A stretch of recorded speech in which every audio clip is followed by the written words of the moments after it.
Hey there, welcome to this video. If you are a Lumix S5 or S5 Mark II user and you switch a lot between the photo and the video modes, you may want to have different image settings like ISO, shutter speed or photo style. And to do so, you have to do the following. Go into the menu, then select the gear icon. On the Image Quality tab, page 2, you find the item CreativeVideo Combined Set.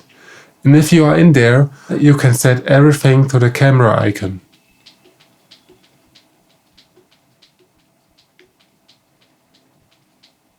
And that's all.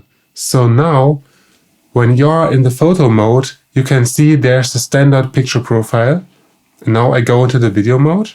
I want to have the vlog profile, for example. Then I just set the vlog profile in my camera.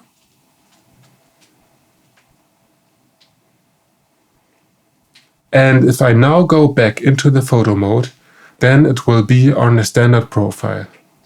So now I have different settings for photo and video.